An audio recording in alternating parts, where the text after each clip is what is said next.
Halo buat anak ibu-ibu semua. Kelas 7, apa kabar anak-anak ibu hari ini? Ibu harapkan semua dalam keadaan sehat dan tetap semangat di dalam mengikuti pembelajaran ya. Nah, hari ini kita akan masuk kepada materi mengenai aritmatika sosial.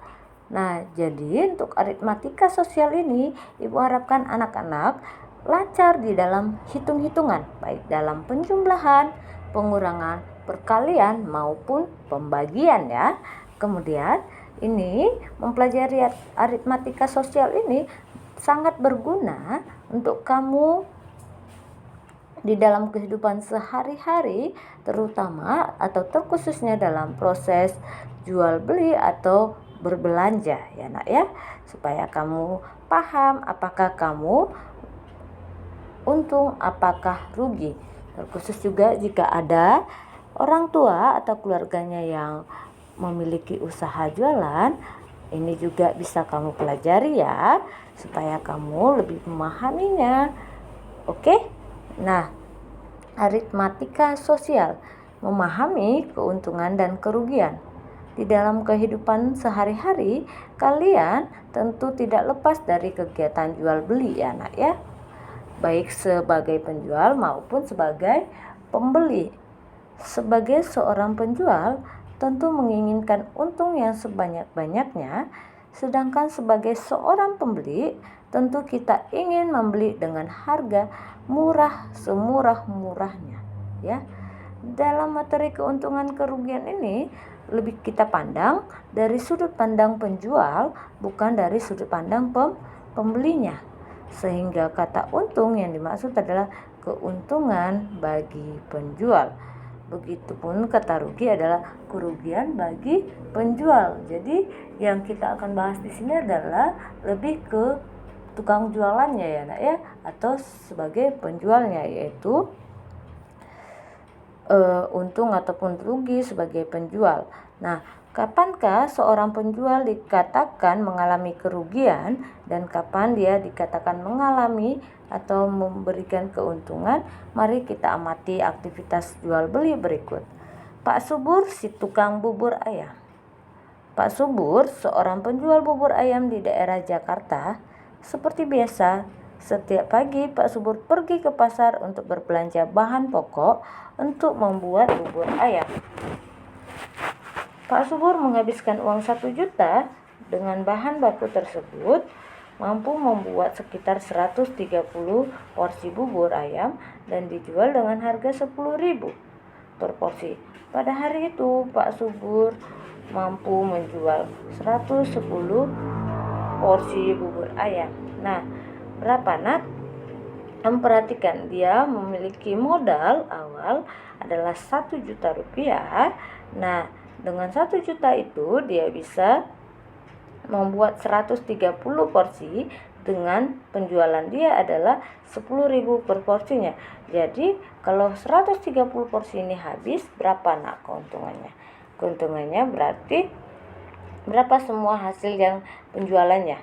Berarti 130 dikali 10.000 adalah 1.300.000 ya nak ya, jika bubur itu habis semua. Namun Pak Subur mampu menjual 110 porsi bubur ayam. Dari 130 yang dia buat, yang terjual hanya 110. Oke. Nah, pada cerita Pak Subur, tukang bubur ayam, besar modal yang dikeluarkan adalah 1 juta, sedangkan pemasukan yang dia dapatkan adalah 1.100.000. Dari mana 1.100.000 ini? Dari 10.000 per porsi yang dia jual, dengan yang habis terjual adalah 110.000. Jadi pemasukan yang dia dapatkan adalah 1.100.000. Oke, jadi untuk pemasukan yang dia dapatkan adalah 1.100.000 dengan modal awal 1 juta, berarti 1.100.000 dikurang 1 juta, maka hasilnya adalah 100.000.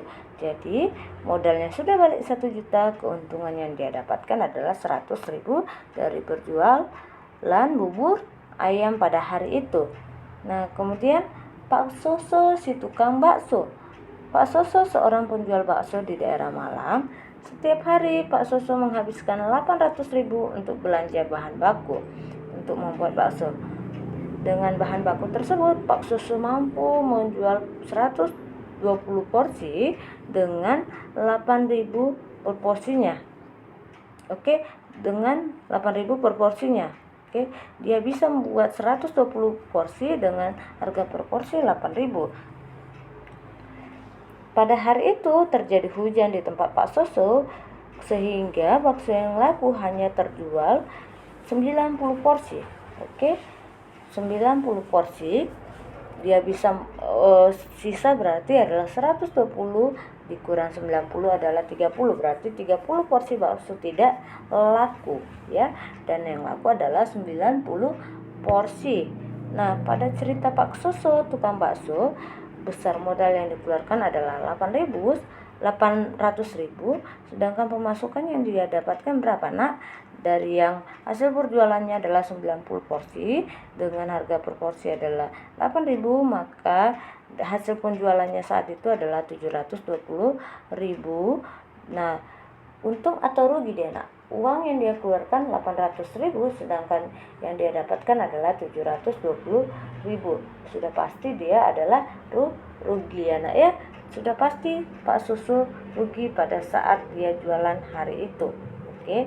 Nah, berapa ruginya adalah 720.000 dikurang 800.000 berarti adalah minus 80.000.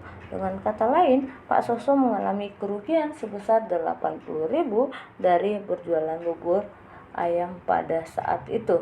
Dari jualan bakso ya, Nak ya. Dari jualan bakso saat itu. Nah, Pak Sarto si tukang sate. Pak Sarto seorang penjual sate di daerah Madura. Setiap hari Pak Sarto menghabiskan 700.000 rupiah untuk berbelanja bahan baku untuk membuat sate. Dengan bahan baku tersebut, Pak Sarto mampu membuat 100 porsi dengan harga 10.000 per porsinya. Pada hari itu terjadi hujan di tempat Pak Sarto yang biasa berjualan, sehingga sate yang laku hanya terjual adalah 70 porsi ya. Jadi dari 700.000 dia bisa buat 100 porsi dengan harga per porsinya 100.000. Dengan harga per porsinya adalah 10.000, berarti Pak Parso berharap jika jualannya habis dia bisa mendapatkan hasil 1 juta rupiah dari hasil penjualannya pada saat itu ya, Nak ya. Nah, tapi hujan dan yang laku adalah 70 porsi. Nah, pada cerita Pak Sarto si tukang sate, besar modal yang dikeluarkan adalah 700.000, sedangkan pemasukan yang dia dapatkan adalah 700.000 juga didapatkan dari 70 porsi yang terjual dikali dengan per porsinya adalah 10.000 adalah 700.000. Nah, jadi untuk pemasukannya 700.000 dikurang dengan modalnya adalah 700.000, berarti hasilnya adalah 0. Pada kasus ini Pak Sarto tidak mendapatkan untung maupun rugi, ataupun bisa dikatakan dengan kata lain adalah balik modal ya, Nak ya. Dalam usaha jualan atau dagang namanya dikatakan adalah balik modal. Nah, secara singkat atau ringkas ketiga kasus tersebut dapat disajikan dalam tabel berikut. Kamu boleh perhatikan ya tabel yang ada pada PowerPoint yang Ibu berikan. Contoh, seorang penjual bakso mengeluarkan modal awal adalah 1 juta untuk menjalankan usahanya. Dia mematok harga jualan baksonya adalah 8.000 per porsinya. Jika dia merencana ingin mendapatkan keuntungan 250.000 dari penjualannya, maka berapa porsi minimal yang harus dia buat? Maka Nak boleh perhatikan. Nah, diketahui seorang penjual bakso mengeluarkan modal 1 juta, harga bakso itu adalah 8.000 per porsi. Nah, dia merencanakan mendapatkan keuntungan 250.000, sehingga untung sama dengan harga penjualan dikurang dengan harga pembelian. Oke, untungnya diharapkan adalah 250 sama dengan harga penjualan. Harga penjualan itu yang harus kita cari ya, Nak ya. Berapa yang harus dia jual dikali dengan dikurang dengan modal awalnya adalah 1 juta. Nah, berarti harga penjualannya adalah 250.000 ditambah dengan 1 juta, sehingga harga penjualannya adalah 1.250.000. Oke, 1.250.000. Kemudian harga bakso itu dijual dengan 8.000 per porsinya, sehingga jumlah yang harus dibuat berapa porsi? Jumlah yang harus dibuat berarti 1.250.000 dibagi dengan harga per porsinya adalah 8.000.